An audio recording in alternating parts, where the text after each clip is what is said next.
My name is Nanda, and at 34 years old, I finally achieved my dream of buying my own house. After years of saving every penny, I kept it secret from my overly involved family. Then, one day, I came home early to find my mother, Megan, giving an unauthorized tour to my sister-in-law, Louisa, and her friend Amity. I stood frozen in shock, anger rising as I watched them invade my privacy. If you have ever had family members who crossed your boundaries, drop a comment below and let me know where you are watching from. Please hit subscribe if you want to hear what happened next.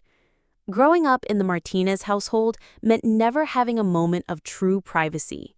My mother, Megan, was the definition of a helicopter parent before that term even existed. From my earliest memories, personal space was a foreign concept. My childhood bedroom door had no lock because we are family, and family has nothing to hide from each other. This family philosophy extended to every aspect of my life. I still remember the burning humiliation I felt at 13 when I discovered my mother reading my diary. The little purple book with the flimsy lock had been my refuge, the one place I thought my thoughts could be truly my own. When I confronted her, tears streaming down my face, she seemed genuinely puzzled by my distress. "I need to know what is going on in your life, Nanda," she said, her voice maddeningly calm. "How else can I protect you?" That moment crystallized something for me. In our house, love and control were considered the same thing. My mother opened my mail, listened to my phone calls, and questioned my friends with the tenacity of an FBI agent. My father, Robert, was more hands-off, but he never challenged her behavior, creating a silent alliance I could not penetrate. Things shifted dramatically when my brother Eric was born when I was 8. He quickly became the golden child, though subjected to the same suffocating oversight I endured. But unlike me, Eric seemed to thrive under the attention, perhaps because, as the only boy and the baby, the scrutiny came with extra privileges. "Your brother needs more support" became a common refrain whenever I pointed out the disparity in our treatment. I taught myself to need less, want less, and eventually to expect less. I learned to keep the important things hidden, not in diaries that could be found, but deep within myself. When I left for college, I thought freedom had finally arrived. I chose a state university 4 hours away, far enough to necessitate living in the dorms. Those first months were intoxicating. No one checked when I came home or questioned who I spent time with. I could eat ice cream for breakfast if I wanted to. But the freedom was short-lived. By midterms, my mother had somehow befriended my resident advisor, Sarah, and regularly received updates about my comings and goings. She surprised me with visits at least twice a month, always bringing homemade food and cleaning supplies, and always finding a way to reorganize my side of the dorm room while lamenting how my sister must be a terrible influence because of the way she kept her things. After college, I took a job as a financial analyst in our hometown, partly because the opportunity was excellent, but mostly because the alternative, a position in Denver, was met with such a campaign of worry and guilt that I found myself surrendering once again to the gravitational pull of family obligation. "Family stays together," my mother insisted. "You will thank me someday when you have your own children and need help." The pattern continued as I established my career. I rented an apartment just 15 minutes from my parents' home, close enough to make declining Sunday dinners nearly impossible, but far enough that daily drop-ins required at least some planning. When Eric and Lovisa married 5 years ago, I watched with a mixture of envy and concern as she was absorbed into our family dynamic. Lovisa was everything I was not: outgoing, willing to share every detail of her life, and seemingly comfortable with my mother's involvement. They spoke daily, shopped together, and Lovisa consulted my mother on everything from recipes to relationship advice. When Eric and Lovisa bought their house just 3 blocks from our parents' home, my mother was ecstatic. "Now we just need to find you a place in the neighborhood," she would say, regularly sending me listings for homes on their street. Then we would all be together, just as it should be. But I had been quietly saving for years, living well below my means and investing carefully. As a financial analyst, I understood the power of compound interest and disciplined saving. By 34, I had amassed a substantial down payment, enough to consider houses in neighborhoods far from my family orbit. I tried once 3 years ago to explain my desire for more independence.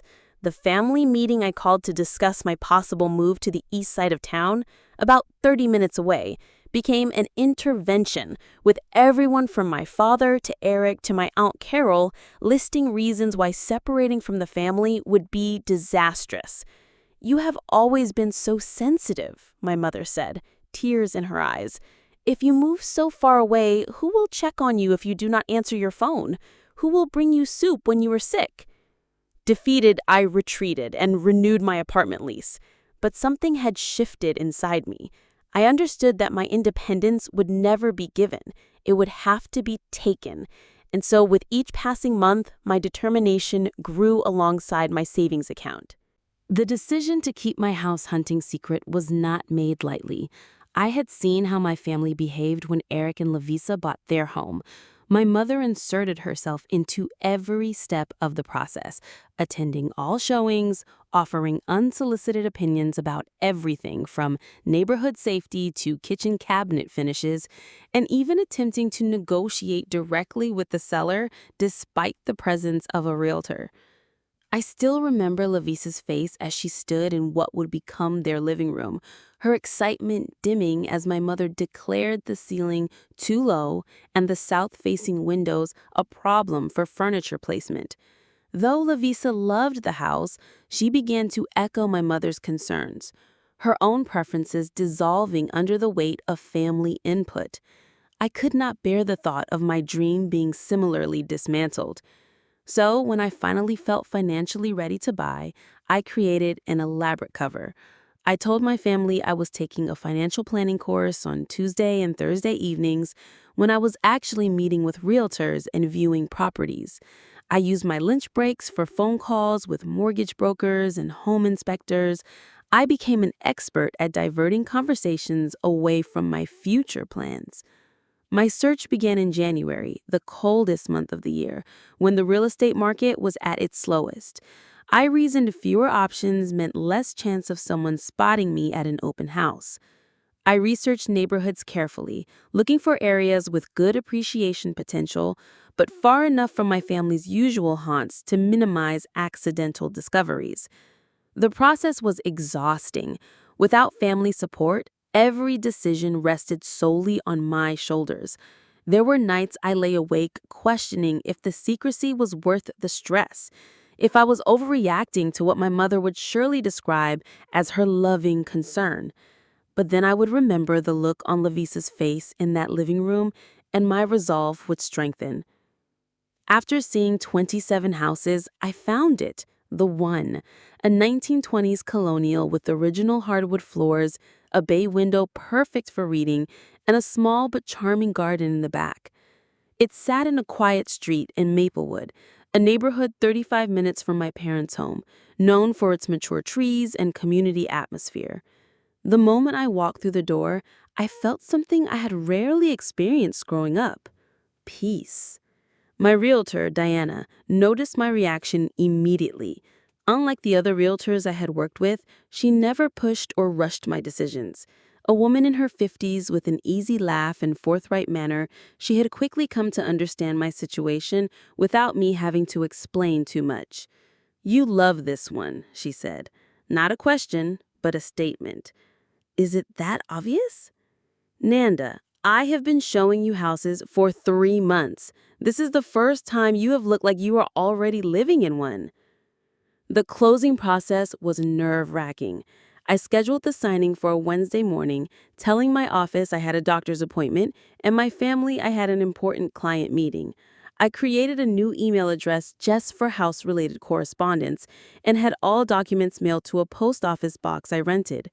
I paid extra for a mobile notary to meet me at a coffee shop rather than going to the title company where I might be seen. Through it all, guilt gnawed at me. Was I being ridiculous? Would my family actually be hurt that I had gone through this milestone without them? The doubt was nearly crippling at times, but each time my mother called to tell me about another perfect little house near them, I recommitted to my secret path. The day I received the keys was surreal. Diana met me at the house, handing over not just the keys, but a bottle of champagne and a small plant. "Every new house needs something living to welcome you home," she said, giving me a quick hug. "I am proud of you, Nanda.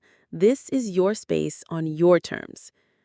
I stood in the empty living room after she left, keys clutched in my hand, overcome with the mixture of elation and disbelief. I had done it. I owned a home. The walls around me were mine. For the first time, I had a space that was truly, legitimately, legally mine alone. Moving in gradually was another exercise in subterfuge. I maintained my apartment as a cover, slowly transferring my possessions in small loads that wouldn't be noticed if someone dropped by unexpectedly. I made excuses to miss weekend gatherings so I could paint or set up furniture.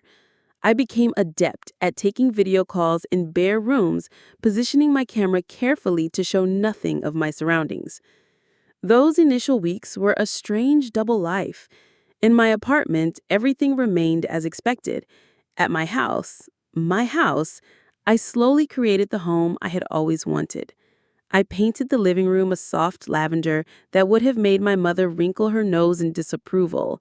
I arranged my books by color rather than alphabetically, as she insisted was the only sensible method. I hung art that spoke to me rather than matching my furniture. Small rebellions, but each one a declaration of independence. I planned to reveal my purchase eventually, of course.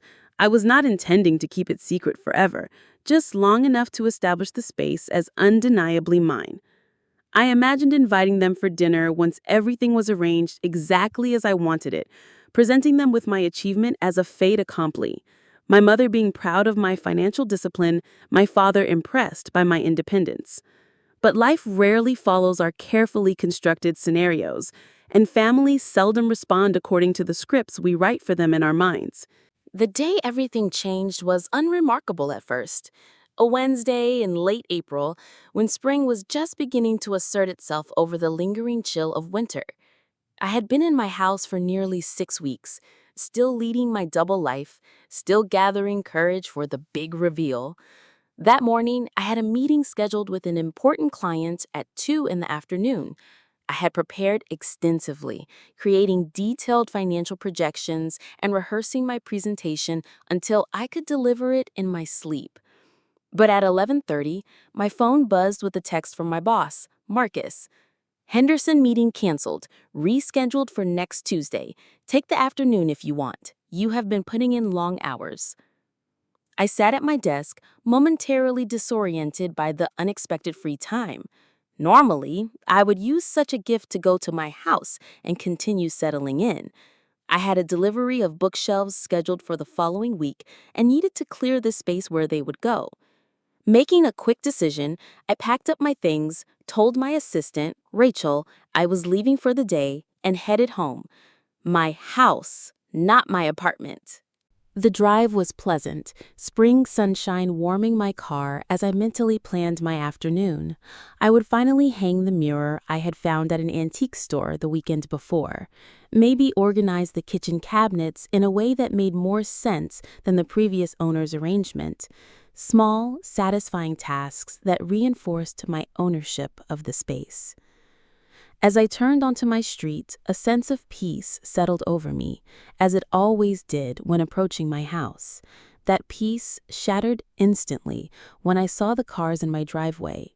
A silver Lexus SUV I recognized as my mother's, and a blue Honda that belongs to Lavisa. Next to them was a red compact I did not recognize. My heart stuttered in my chest as I drove slowly past my own house, unable to process what I was seeing.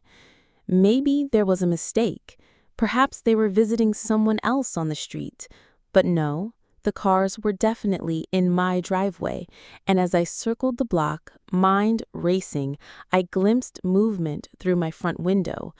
Someone was inside my house. I parked around the corner, hands shaking so badly I dropped my keys twice before managing to lock the car. Approaching on foot, I moved cautiously up the side of my property where a row of hydrangea bushes provided some cover. I could hear voices now, floating through the partially open dining room window. The crown molding is original to the house, my mother was saying, her tour guide voice in full effect. Nanda has no idea how lucky she was to find a place with these architectural details intact. I crouched lower, inching closer to the window. Through the gap in the curtains, I could see my mother gesturing grandly around my dining room, Lavisa nodding appreciatively, while a woman I did not recognize, a stylishly blonde woman, examined the built-in china cabinet. "Has she decided on a color scheme yet?" the stranger asked. "This room would be stunning, with a deep navy blue on the walls." "Amity, you know how indecisive she can be," my mother replied with a laugh that sent ice through my veins. "That is why I wanted to show you the place. She needs guidance, and your eye for design would be such a help." They moved out of view, their voices fading as they continued into the kitchen.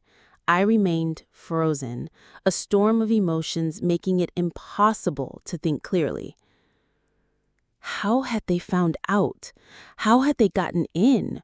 Who was this Amity person that my mother felt entitled to share my private space with?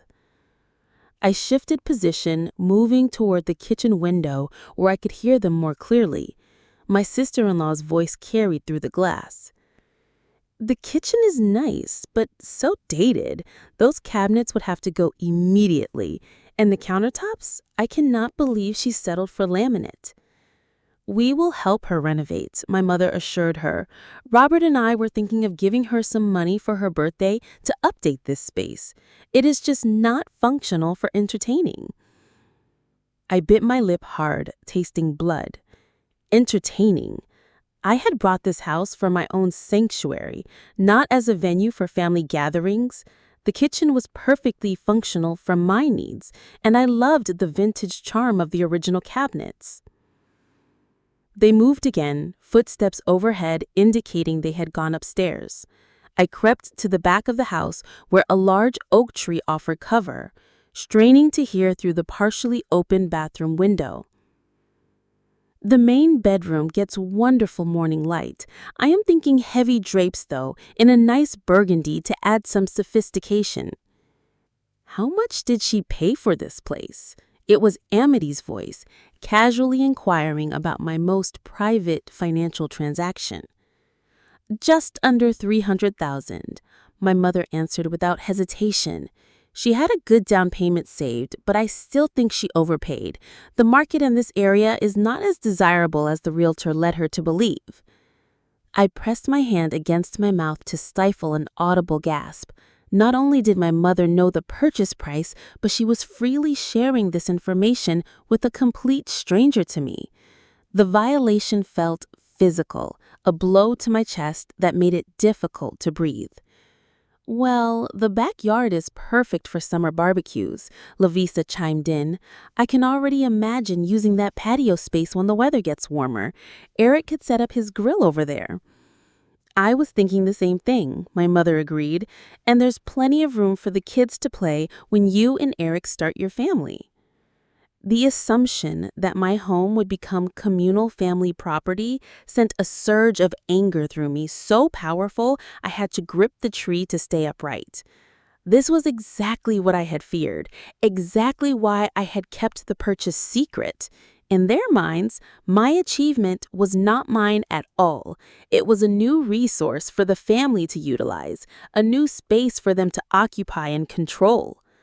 I stood there for nearly an hour as they toured every inch of my home, discussing their plans for my space as if I were a child incapable of making decisions.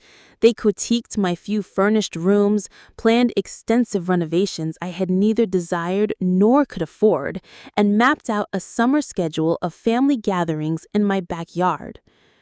A war raged within me between confrontation and retreat. Part of me wanted to storm in, keys jangling, and demand they leave immediately. Another part, conditioned by decades of family dynamics, whispered that making a scene would only prove their point, that I was emotional, irrational, and in need of their guidance. In the end, I chose a third option. I would wait silently until they left, and then I would ensure this never happened again. I remained hidden until I heard the front door open and the murmur of goodbyes. Peering carefully around the corner of the house, I watched as my mother locked my front door with the key I had never given her.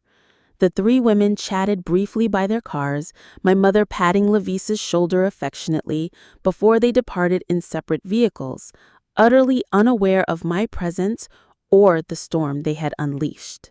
The moment their cars disappeared from view, I sprinted to my front door, hands trembling with a mixture of rage and determination. Inside, the lingering scent of my mother's distinctive perfume, a floral fragrance she had worn unchanged since I was a child, hung in the air like an unwanted ghost. I stood in my entryway, surveying my violated space, noticing small changes: a throw pillow rearranged, a book moved from where I had left it, a candle that had been shifted to a different table. My first call was to an emergency locksmith. The company promised someone within the hour, and true to their word, a young man named Carlos arrived 45 minutes later. I paid the premium for same-day service without hesitation, watching with grim satisfaction as he replaced every lock in the house. "Having trouble with break-ins in the neighborhood?" Carlos asked conversationally as he worked on the back door. "Something like that," I replied, not wanting to explain that the intruders were my own family. The locks were barely changed when my phone began ringing, my mother's name flashing on the screen. I let it go to voicemail. She called again immediately, and again I ignored it. On the third call, I finally answered, stepping out onto my back patio for a conversation I knew would be difficult. "Nanda." My mother's voice was sharp with indignation. "I just tried to stop by your house again to drop off some paint samples, and my key does not work. Did you change the locks?" The casual admission that she had planned a second unauthorized visit the same day sent a fresh wave of anger through me. "Yes, I changed the locks," I replied, struggling to keep my voice steady. "Would you like to explain why you had a key to my house in the first place, or why you felt entitled to give a tour to Lavisa and someone I have never even met?" A moment of silence followed, and I could almost see my mother's expression, the brief flash of guilt quickly replaced by righteous defensiveness. "I do not know why you were upset. I was just proud of your accomplishment and wanted to show Lovisa and Amity your beautiful home. Amity is an interior designer, you know. She had wonderful ideas for your space." "That is not the point, Mom," I said, my voice rising despite my efforts to remain calm. "You did not have permission to be in my house. You did not have permission to make a copy of my key. You did not have permission to share details about my private purchase with strangers." "Amity is hardly a stranger," she scoffed. "She is Jennifer's daughter. You remember Jennifer from church?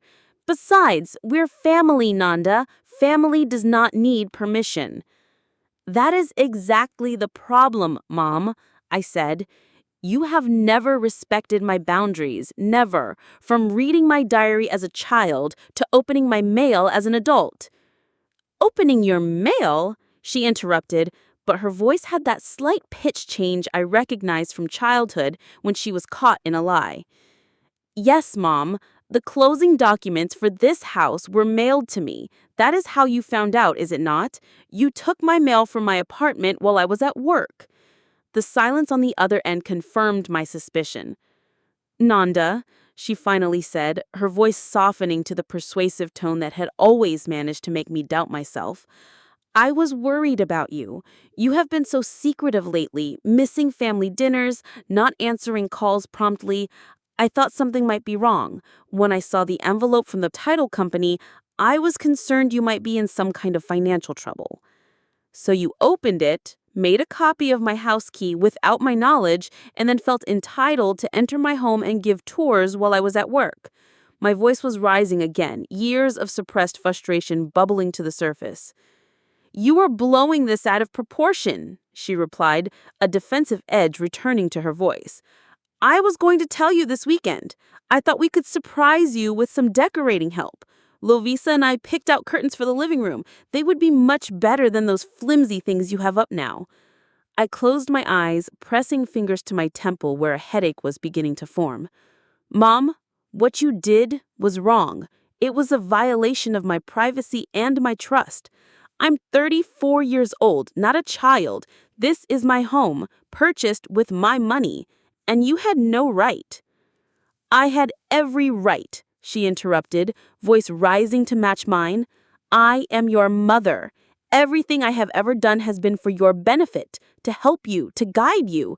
And this is the thanks I get? Locked out of my own daughter's house?"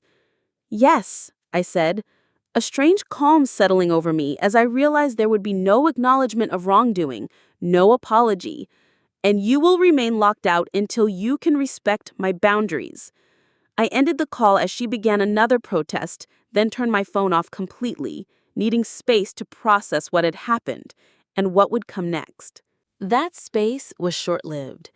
Just as I was making a cup of tea to calm my nerves, a pounding at my front door announced the arrival of my brother Eric.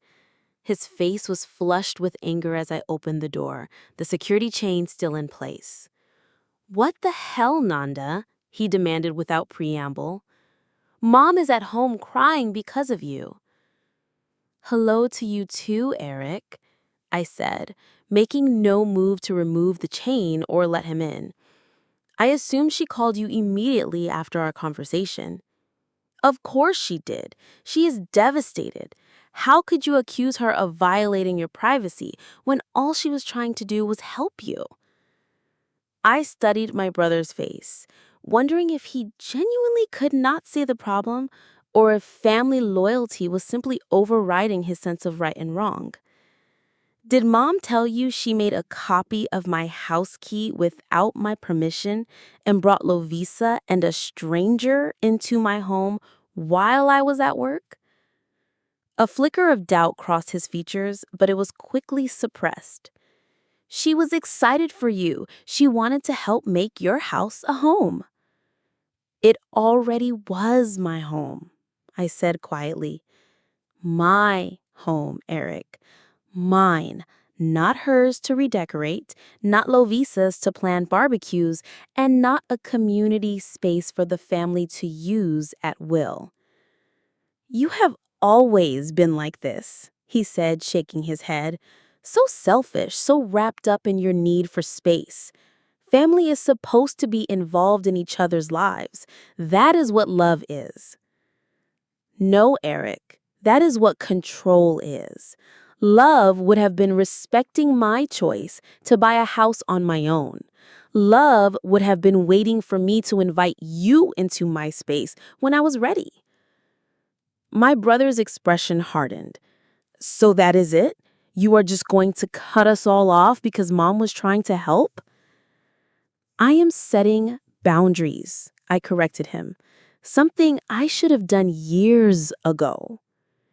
"Boundaries?" he repeated with a bitter laugh. "That is just a fancy word for shutting out the people who care about you. You know what? Fine. Have your precious space, but do not come crying to us when you realize how lonely it is up on your high horse." He turned and stormed back to his car, leaving me standing in the doorway, physically shaking from the confrontation. Within hours, the text messages began pouring in. Aunt Carol expressed her disappointment in my cruel treatment of my mother. Cousin Marcus suggested I needed therapy to address my paranoia about family involvement. Even my father, usually the peacekeeper, sent a terse message asking me to apologize to my mother for overreacting. The family narrative was forming without my input. Nanda was being dramatic. Nanda was being selfish. Nanda was rejecting family love.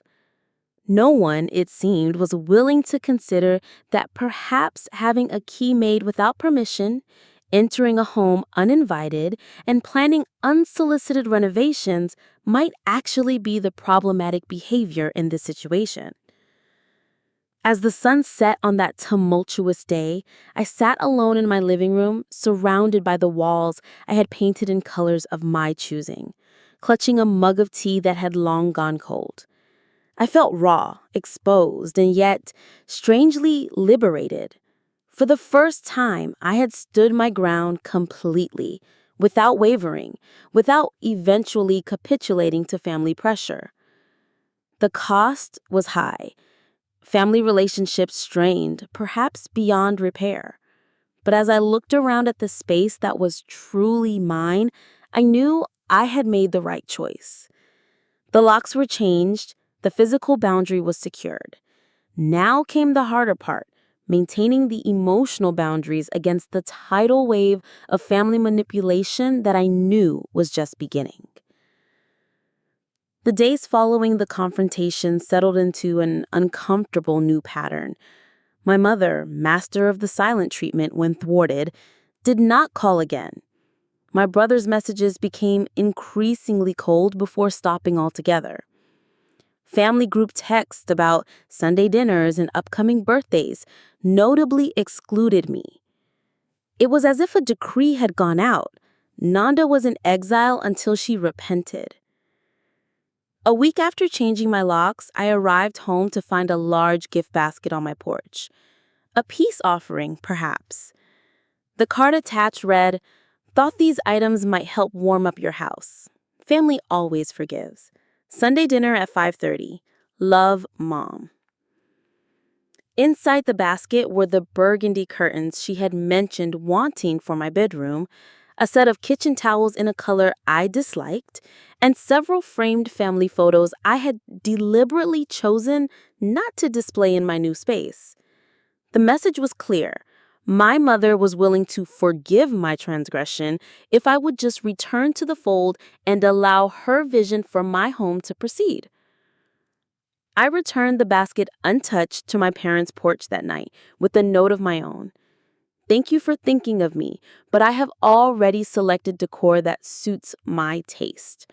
I will not be at Sunday dinner as I am still processing the violation of my privacy. I hope in time you can understand why your actions were hurtful."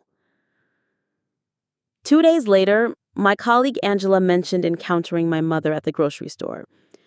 "She seemed really worried about you," Angela reported. "Said you had been acting erratically, isolating yourself from family. She asked if you had been behaving oddly at work, too." The campaign had expanded beyond direct family members. Now, my mother was approaching my coworkers, painting me as unstable, laying the groundwork to invalidate my decisions. It was a familiar tactic, one she had employed during my college years when I first attempted to establish independence. As May turned to June, the attempts at manipulation grew more varied. My Aunt Carol called to inform me that my mother had been to the doctor with concerning symptoms, heavily implying that my coldness was affecting her health. My cousin Rachel reached out to suggest a family therapy session to work through this difficult time, a suggestion that might have held merit if it had not been presented with the underlying assumption that I was the one who needed fixing. Meanwhile, I took practical steps to protect my new boundaries.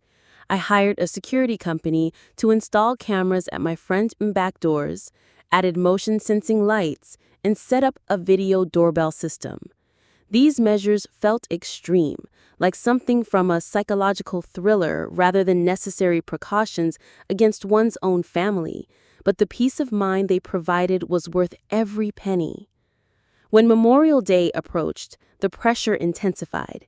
Family holidays were sacrosanct in our household, attendance mandatory, barring hospitalization or out-of-state travel.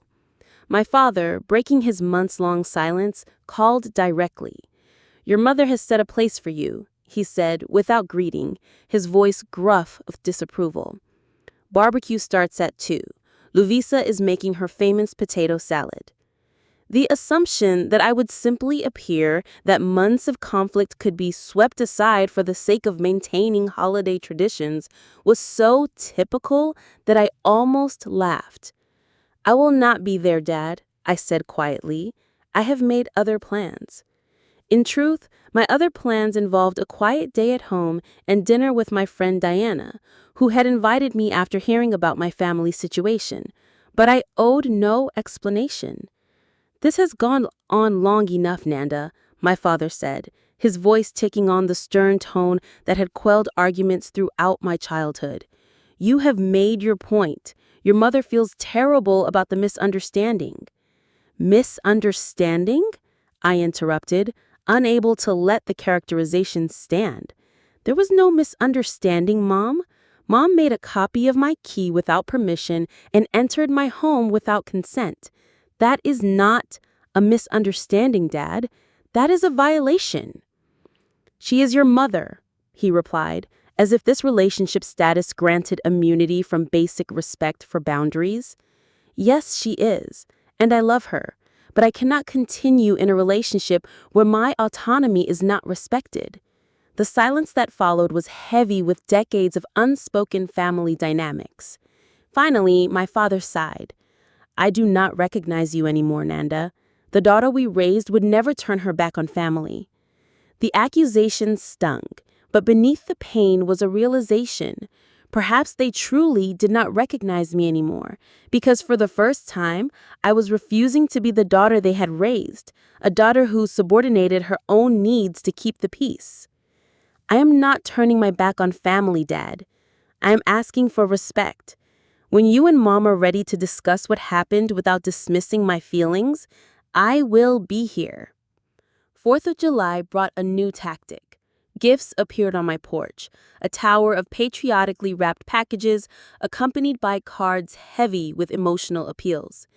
"Independence Day without you is not independence at all. Please do not punish the whole family because of one mistake." The words "one mistake" minimized months of boundary violations into a single forgivable error. It was gaslighting wrapped in red, white, and blue paper and tied with guilt instead of ribbon. I left the gifts unopened in my spare room, unable to either accept or return them without feeling manipulated. Throughout this period, I found myself needing support to maintain my resolution in the face of such concentrated familial pressure. On the recommendation of a colleague, I began seeing Dr. Sandra Mitchell, a therapist specializing in family dynamics. In her comfortable office with its soothing green walls and carefully tended plants, I began to unpack the patterns that had defined my family relationships for decades. "What you are experiencing is a predictable response to boundary setting with people who have never had to respect boundaries before," Dr. Mitchell explained during one session. "The guilt, the flying monkeys approaching you on your mother's behalf, the health concerns, the minimizing of the violation, these are all common tactics to bring you back into the established dynamic." "Sometimes I wonder if I'm overreacting," I admitted. "Was changing the locks really necessary?" Dr. Mitchell leaned forward slightly. "Nanda, if a friend told you someone had made a copy of their house key without permission and entered their home while they were away, what would you advise them to do?" Put that way, the answer was obvious. Change the locks. Exactly. The fact that the person who violated your boundaries is your mother does not make the violation any less serious. In fact, one could argue it makes it more serious, as it represents a betrayal of the trust that should exist between parent and child. These sessions became my lifeline as I navigated the unfamiliar territory of being the family scapegoat. Dr. Mitchell helped me recognize that the pain I felt was valid, that my desire for privacy and autonomy was healthy, and that the discomfort of maintaining boundaries was temporary, while the freedom gained was permanent. Outside of therapy, I began building a support system of friends who respected my boundaries without question. Diana, my realtor, became a close friend, always ready with practical advice or just a sympathetic ear. My coworker, Kevin, invited me to join his friends for weekly book club meetings, providing social connection without the emotional minefields of family gatherings. My next-door neighbor, Helen, a retired teacher with a no-nonsense attitude and a talent for gardening, offered both companionship and guidance as I learned to care for my small backyard. These relationships, freely chosen and mutually respectful, stood in sharp contrast to the obligation-laden connections of my family. For perhaps the first time, I experienced what it felt like to be valued for who I was, rather than how well I conformed to others' expectations. The hardest part of this period was mourning the family relationship I had always wished for, rather than the one I actually had. There were nights I cried myself to sleep, grieving the mother who could have been happy for my achievement, rather than seeing it as an opportunity to reassert control. I mourned the father who might have stood up for my right to independence, the brother who could have understood my perspective rather than automatically aligning against me. But through the tears and the guilt and the days of doubt, I held firm to one undeniable truth. This house was mine. The space I had created within these walls was a reflection of my own tastes, my own choices, my own self. And that self was worth protecting, even at great cost. August brought a scorching heat wave that seemed to mirror the emotional climate of my family situation. The isolation was beginning to wear on me in unexpected ways. I found myself checking my phone compulsively, hoping for a message from Eric or even a ceasefire text from my mother. The silence was deafening. One particularly difficult evening, as I sat in my garden watching the sunset behind my neighbor's oak tree, I began to question everything. Had I overreacted? Was maintaining these boundaries worth losing my entire family? The doubt crept in like the evening shadows, cool and insidious. I called Dr. Mitchell the next morning, scheduling an emergency session. I am starting to wonder if I made a terrible mistake, I confessed as soon as I sat down in her office. Maybe I should have just accepted the tour, thanked them for their interest, and moved on. Tell me more about that, she said, her voice carefully neutral. I miss them, I said, the words tumbling out. I miss Sunday dinners, even when they were stressful. I miss having people to call when something good happens at work. I miss feeling like I belong somewhere, even if that somewhere was suffocating. Dr. Mitchell nodded slowly. Those feelings are completely valid, Nanda. Grieving the loss of family connection is natural, even when that connection was problematic. But I want you to think about something. If you went back now, what would that communicate?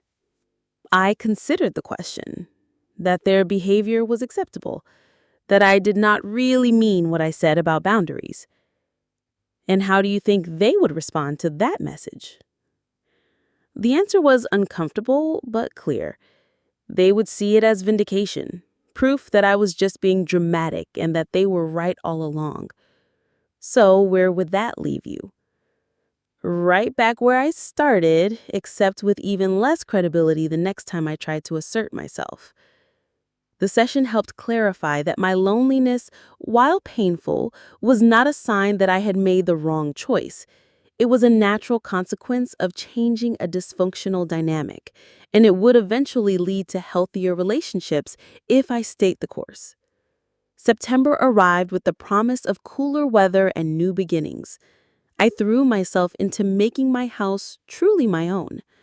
I planted bulbs in the garden that would bloom next spring, installed built-in shelves in my bedroom, and finally hung the art collection I had been accumulating for years. Each improvement felt like a small act of faith in my future, a declaration that I would be here to enjoy these changes. The physical work was therapeutic, giving my hands something to do while my heart slowly healed. My colleague Kevin noticed the change in me during one of our book club meetings. "You seem different lately," he observed as we cleaned up after discussing our latest selection. "More settled, somehow." I think I am finally feeling at home, I replied, realizing as I said it that it was true. For the first time in my adult life, I was not constantly bracing for the next family crisis or boundary violation. The hypervigilance that had been my normal state was gradually giving way to something I had rarely experienced: genuine peace. That peace was tested in October when my mother made her most dramatic attempt yet to force a reconciliation. I came home from work to find her sitting on my front steps with a suitcase beside her. "I am not leaving until we talk," she announced as I approached, her chin raised in a gesture of defiance I remembered from childhood confrontations. "Mom, you cannot stay here," I said, keeping my voice calm despite the adrenaline flooding my system. "I've been clear about my boundaries." "Your boundaries are destroying this family," she replied, her voice breaking slightly. "Eric barely speaks to your father and me anymore. He says we created this mess and now we need to fix it." The revelation that my brother's perspective had shifted was surprising, but I couldn't let that derail me from addressing the immediate situation. "I understand you're upset," I said, sitting down on the step beside her but maintaining some distance. "But camping on my doorstep is not going to resolve anything. It's just another attempt to force me into compliance through emotional manipulation." My mother's eyes filled with tears. "Is that really what you think of me? That everything I do is manipulation?" The question hung in the air between us, heavy with years of complicated history. I looked at this woman who had given me life, who had packed elaborate lunches for school trips and stayed up all night when I had the flu, who had also read my diary and violated my most basic privacy. "I think you love me," I said finally. "But I also think you have never learned to love me as a separate person with my own needs and desires. Everything has to be on your terms, in your way, according to your vision of what is best." She was quiet for a long moment, staring at her hands. When she looked up, her expression had shifted from defiance to something that might have been understanding. "I do not know how to be your mother any other way," she whispered. Her confession hung in the evening air like a bridge neither of us was sure how to cross. For the first time in months, my mother looked vulnerable rather than controlling, lost rather than manipulative. "Maybe we could learn together," I said carefully. "But it would have to be different this time. Real different, not just promising to change and then reverting to old patterns when things get comfortable." "What would that look like?" she asked, and I was struck by how small her voice sounded.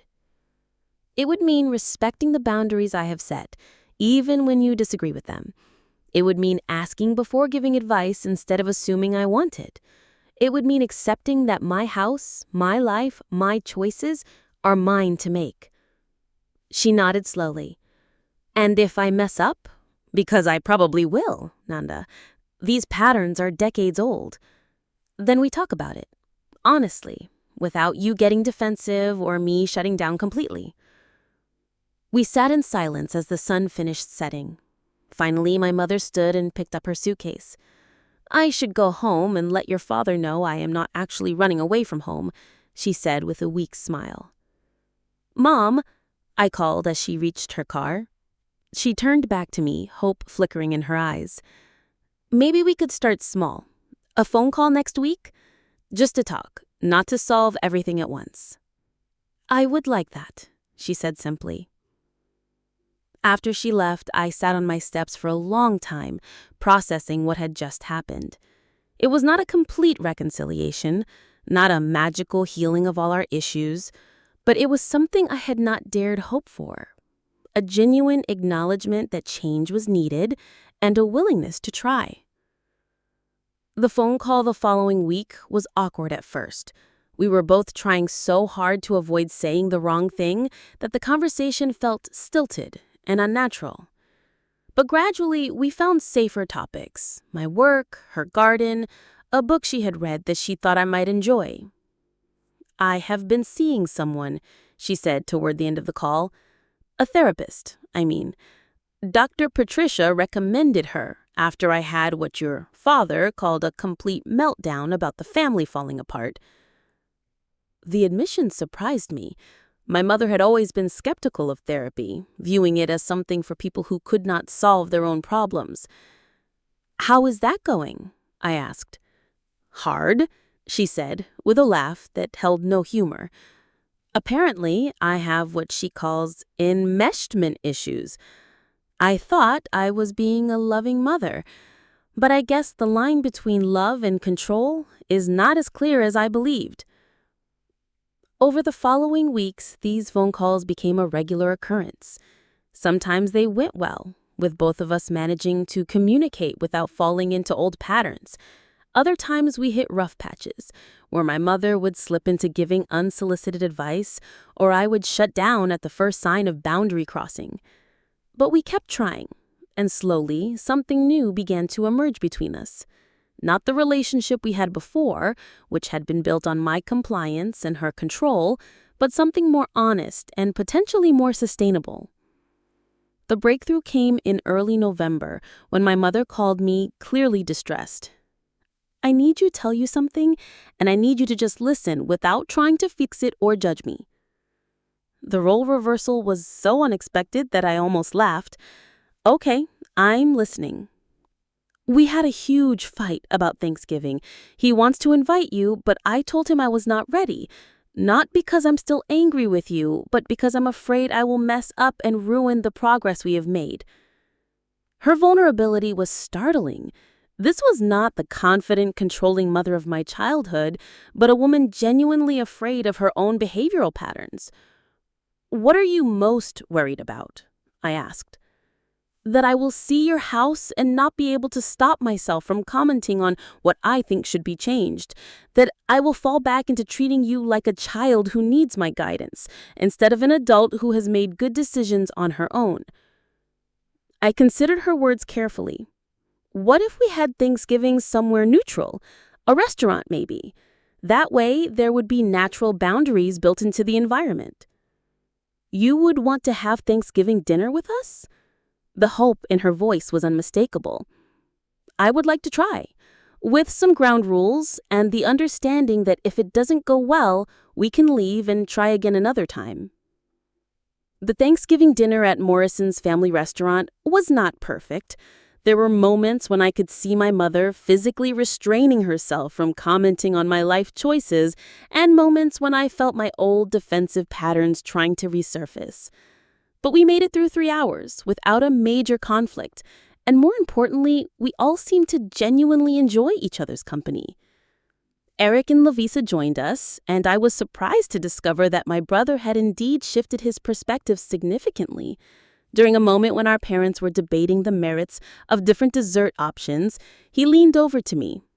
I owe you another apology, he said quietly, not just for how I reacted initially, but for not seeing the problem sooner. Lovisa and I have been working on our own boundaries with Mom and Dad, and it's made our marriage stronger. How is that going? I asked. Slowly but surely, he replied with a grin.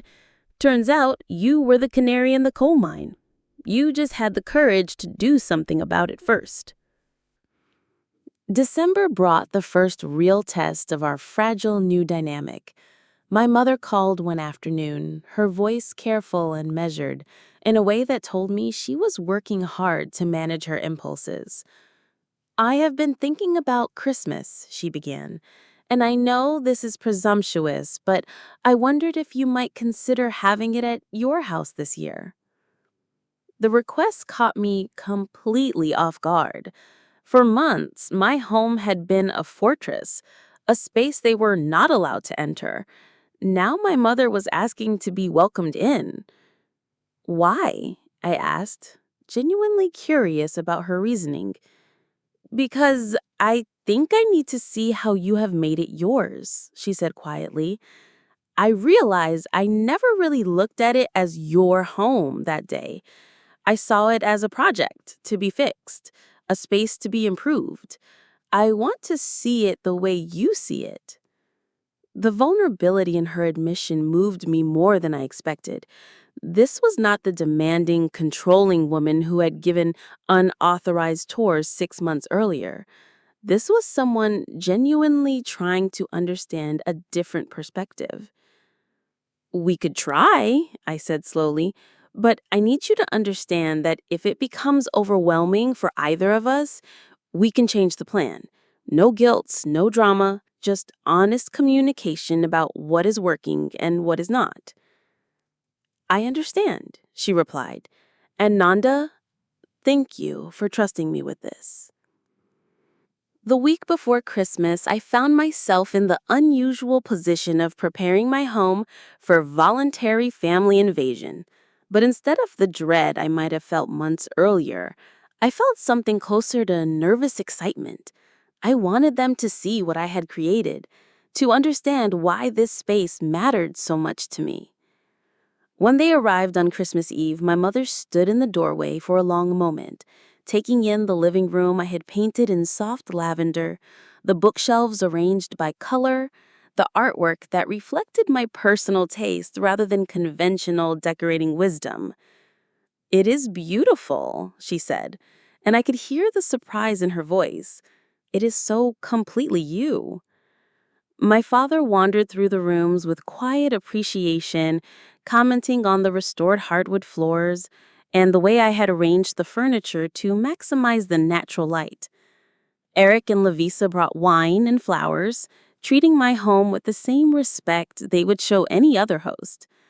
But it was a song moment in the kitchen that showed me how much had truly changed. My mother noticed I was struggling to reach a serving platter on a high shelf and automatically moved to help. Then she stopped herself mid-motion. "Would you like me to get that for you?" she asked instead. Such a simple question, but it represented a fundamental shift from assumption to permission, from automatic action to respectful inquiry. "Yes, please," I said, and she smiled as she handed me the platter. The evening was not without its awkward moments. There were times when conversations lulled as we all navigated this new territory. My mother caught herself twice beginning to suggest changes to my decorating choices, stopping herself with visible effort. I found myself being overly defensive about decisions that did not actually need defending.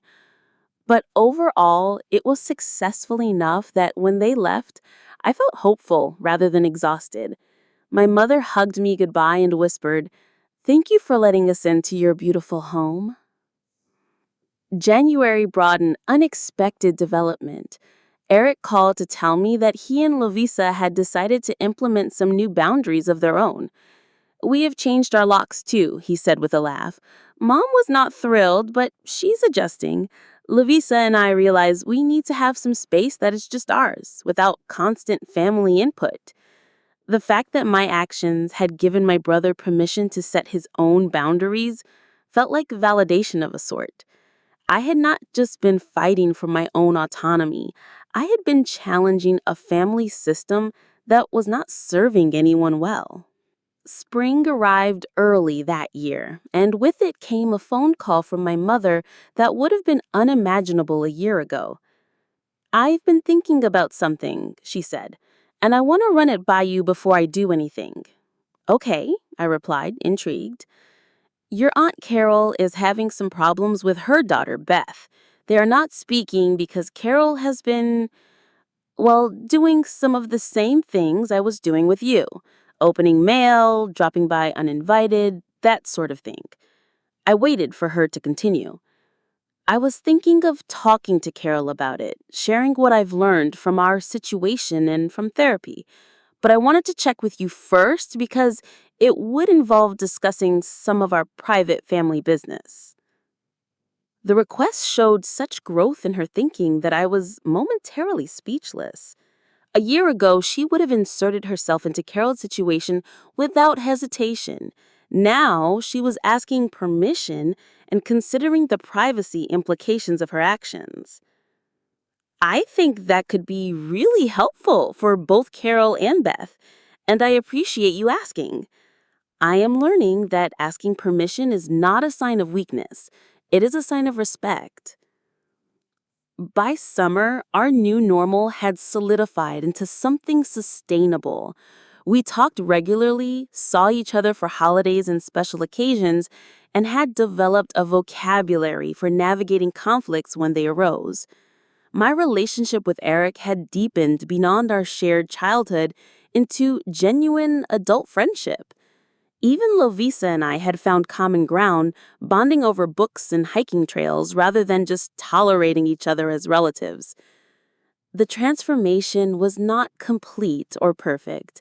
There were still moments when old patterns reasserted themselves, when my mother would slip into controlling behaviors, or when I would retreat into defensive isolation.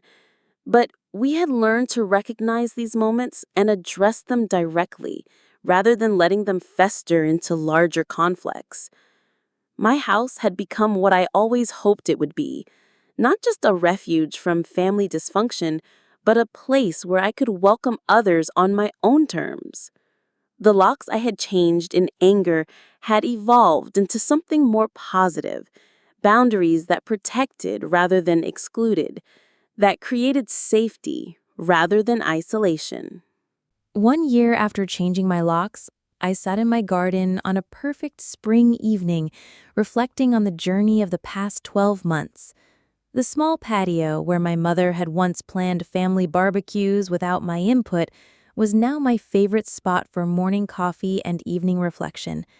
I had planted lavender and rosemary along the borders, their scent filling the air with each gentle breeze. The path to healing had not been straight or simple. There had been moments of regression, my mother forgetting to ask before giving advice, my own occasional retreat into defensive silence rather than clear communication. But underneath the inevitable missteps was a foundation of respect that had never existed in our relationship before. Ironically, establishing firm boundaries had ultimately improved our family relationships rather than destroying them as I had feared in my darkest moments. With clear expectations and consequences, interactions became less fraught with unspoken tensions and resentments. I no longer dreaded family gatherings, anticipating boundary violations at every turn.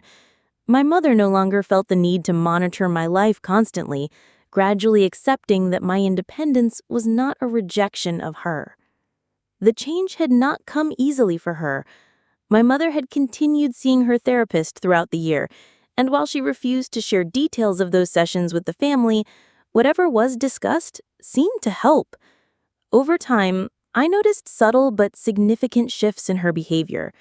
She began to ask rather than assume, to listen rather than immediately offer solutions, to recognize when her help was not actually helpful. My father, too, had changed in ways I had not anticipated. Once I broke the pattern of expecting him to mediate conflicts with my mother, he gradually found his own voice in family discussions. Our relationship, long defined primarily through my mother, developed its own direct channel of communication. We discovered shared interests in history and architecture that had gone unexplored during my childhood. Perhaps the most surprising transformation was in my relationship with Eric. The golden child and scapegoat roles assigned to us by family dynamics beyond our control gradually gave way to simply being brother and sister, with all the complexities that entailed. We disagreed sometimes, supported each other often, and built a bond based on mutual respect rather than shared family mythology. Even Lovisa, whose intrusion into my home had been part of the original violation, had made amends in her own way. 6 months after the incident, she had invited me to lunch, just the two of us. "I owe you an apology," she said as soon as we were seated. "I should never have gone into your house without your permission, and I should have recognized how wrong it was when Megan suggested it." Her directness was refreshing, her accountability unqualified by excuses or explanations. That lunch marked the beginning of a relationship between us that was chosen rather than obligatory. We discovered shared interests in books and hiking that had never emerged during family gatherings. My house, once the focal point of family conflict, gradually became a true sanctuary. Not an isolation chamber cutting me off from relationships as my family had initially feared, but a space where I could engage with others authentically because I felt secure in my boundaries. The security cameras remained as a practical precaution rather than a symbol of distrust. The spare key was entrusted only to my friend Diana, with the clear understanding it was for emergencies only. These measures, which had once felt extreme, now seemed like simple prudence, the adult equivalent of locking the bathroom door. Beyond my family relationships, the experience of setting and maintaining boundaries had ripple effects throughout my life. At work, I became more comfortable declining projects that did not align with my strengths or interests. In friendships, I learned to express my needs directly, rather than accommodating others at my own expense. In dating, I recognized red flags quicker, no longer mistaking control for care or persistence for passion. Dr. Mitchell had been right. The discomfort of establishing boundaries was temporary, but the freedom gained was permanent.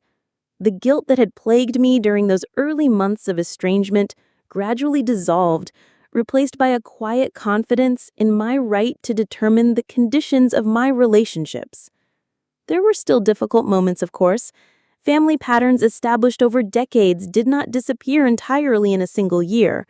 My mother occasionally slipped into her old controlling behaviors, especially during times of stress or change. But the difference now was that these slips were recognized and addressed, not accepted as inevitable or endured in silent resentment. The locks I had changed in a moment of righteous anger had come to represent something beyond physical security. They symbolized my ownership not just of my property, but of my life, my right to determine who had access to my space, my time, my energy. In changing those locks, I had declared myself the authority on my own needs and boundaries, a declaration that continued to echo through all my relationships.